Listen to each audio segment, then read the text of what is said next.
लेकिन एक चीज़ चलिए, सब मैंने मान लिया कि कांग्रेस की स्थानीय लीडरशिप ने आपका दुख दर्द नहीं बांटा और वो वाकई में इररिप्लेसेबल लॉस था, किसी के पिताजी का चला जाना इस तरीके से। लेकिन आगे की बात कर रहा हूँ, और मैं इसलिए कह रहा हूँ हार्दिक भाई, कुछ तस्वीरें मेरी आपके पास हैं, मैं सुनवाऊंगा यहाँ आपको, आप देखिएगा कि आप बीजेपी के बारे में क्या कहते थे। आज जिस आप बीजेपी की तारीफ कर रहे हैं, उस बीजेपी के बारे में आपने क्या कहा धर्म और राजनीति को लेकर, सुनिए, आप ही का भाषण है, प्ले करिए आजा। हम सब जानते हैं कि नरेंद्र भाई और भारतीय जनता पार्टी सिर्फ धर्म और जात पर राजनीति करते हैं। खत्म हो गया धर्म और जात, बीजेपी अब धर्म और जात पर राजनीति नहीं करती है। माफ कर दिया हार्दिक पटेल ने। नहीं, हार्दिक पटेल ने अपनी विचारधारा बदल ली। अरे नहीं, हमने कहा विचारधारा बदली, जब पार्टी में तब भी जो सही थी वो विचारधारा पे काम किया। विचारधारा क्या होती बताइए आप मुझे, आप मुझे बताइए ना। सवाल मैंने तो कहा राष्ट्र के हित हो वो विचारधारा हो, धर्म और जाति पे प्रदेश का हित हो। देखिए, भावनात्मक मुद्दों के साथ खड़ा मैं पहले भी रहा हूं सुमित भाई, और मैं पहले भी कह रहा हूं कि जब हम जवानी के जोश में आंदोलन के साथ खड़े हुए तो हमारे वहां कहावत है कि बिना मांगे तो मां भी खाना नहीं देती।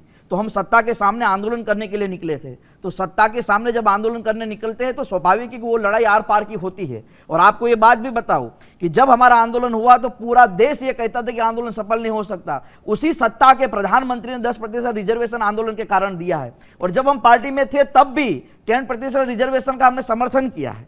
तो हम तो पहले भी सत्ता के सामने थे, तो स्वाभाविक है कि सत्ता सामने लड़े। और बात रही धर्म की, देखिए मैं सबसे बड़ा धार्मिक आदमी, वो आप जो गुजरात के लोग हैं उनको पूछ सकते हैं। मेरे पापा की पुण्यतिथि पर 8-8 घंटे तक हम रामधुन करते हैं, सुंदरकांड के पाठ करते हैं। तो धर्म को हम मानते हैं, लेकिन धर्म के नाम पर किसी को मानना वो हमारा कर्तव्य नहीं है, वो हमारा धर्म भी नहीं है, तो उसका मैं समर्थन भी नहीं करता। तो इस वक्त जो देश में चल रहा है हार्दिक, काशी का मामला, ज्ञानवापी को लेके, अयोध्या खत्म हो गया, मथुरा शुरू हो गया, ताजमहल को लेके, कुतुब मीनार को लेके, और जितने लोग पिटीशन लगा रहे हैं दरगाहों पे, मस्जिदों पे खुदाई होनी चाहिए। हार्दिक पटेल जो भाजपा की तरफ जाते हुए दिखाई दे रहे हैं, भाजपा के लोग जिस इन बैठकों में इस विचारों पर आकर चैनल में डिफेंड कर रहे हैं इस तरह के लोगों को, उस पर हार्दिक पटेल की राय क्या है?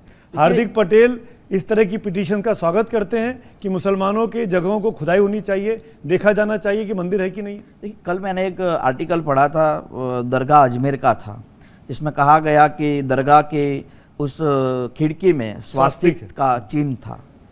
उसके पहले अगर हम ज्ञान व्यापिका मुद्दे की बात करें तो देश के भीतर इस मुद्दे को लेकर कहीं ना कहीं गंभीर बहसें होती है, डिबेट भी होती है। जब राम मंदिर का फैसला सुप्रीम कोर्ट ने दिया तो सब लोगों ने माना कि सुप्रीम कोर्ट ने राम मंदिर का फैसला किया है। मैं आज भी कहता हूं कि न्याय तंत्र में मैं मानता हूं, चाहे मुझे 2 साल की सजा उसी न्याय तंत्र ने दी हो, चाहे मुझे 2 साल की सजा पर बैन उसी न्याय तंत्र ने दिया हो, मैं न्याय तंत्र को मानता हूं। जो भी लोगों को लगता है कि इस मामले में हमारी आस्था के साथ जुड़ा हुआ मुद्दा है, मुसलमानों को लगता है कि हमारी आस्था के साथ जुड़ा हुआ मुद्दा है, तो जाइए आप न्याय तंत्र में, न्याय तंत्र आपका फैसला करेगा। और उस फैसले में आज भी मैं पूरी तरह समर्थित हूं कि न्याय तंत्र हर चीज का फैसला कर सकता है। जैसा ज्ञान व्यापी के मुद्दे पर कहा कि पुरातत्व विभाग के द्वारा पूरी जांच होगी, उसके बाद उसका फैसला होगा, जो फैसला होगा उसको मानना पड़ेगा, फिर जो भी फैसला होगा उसको मानना पड़ेगा। उसमें सबसे बड़ा उदाहरण मैं राम मंदिर का दे रहा हूं। राम मंदिर का जब फैसला लिया गया तो तब मुसलमान पक्षकारों के लिए वहां उनका भी फैसला किया गया था कि आपको 5 एकड़ जमीन दी जाएगी, हिंदुओं के लिए या राम मंदिर का फैसला होगा। तो न्यायतंत्र ने तो बराबर का हिस्सा, जो हकीकत थी, जो इतिहास था, उसी के साथ तो फैसला किया है। तो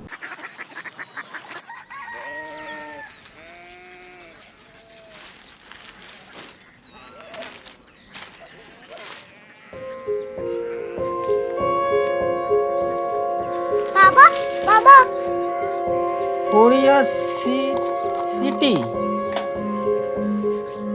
जानी ना,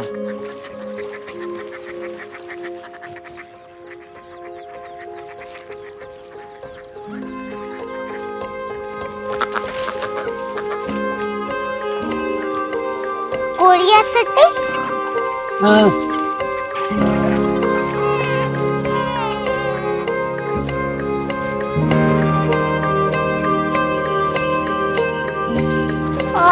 कोरिया सिटी कहाँ पे है? शहर अंग्रेजी लगे हैं।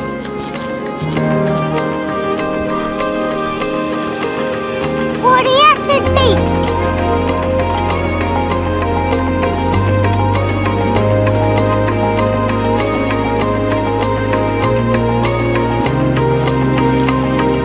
वो बहुत दूर है।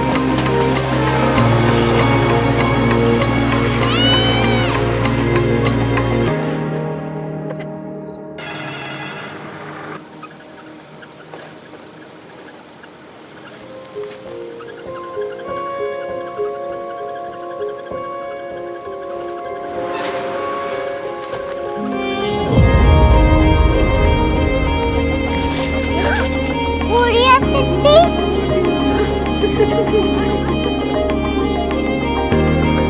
दुनिया को बोलना है, कुछ लोग बड़े होते हैं। कोरिया सिटी कहाँ है? प्रोफेसर साहब को पता होगा। हो, ये छोटा वाला ग्लोब लगता है और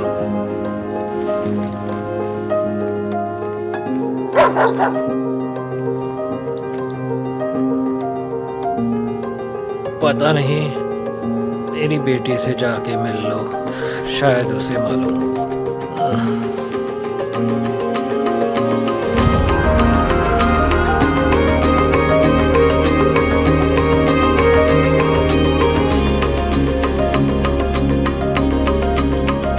हाय,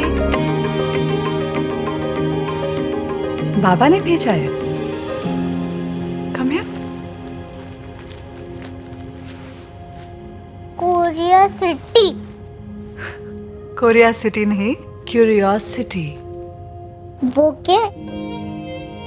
that's what brought you here, जो तुम्हें यहाँ तक ले आया। क्यूरियोसिटी।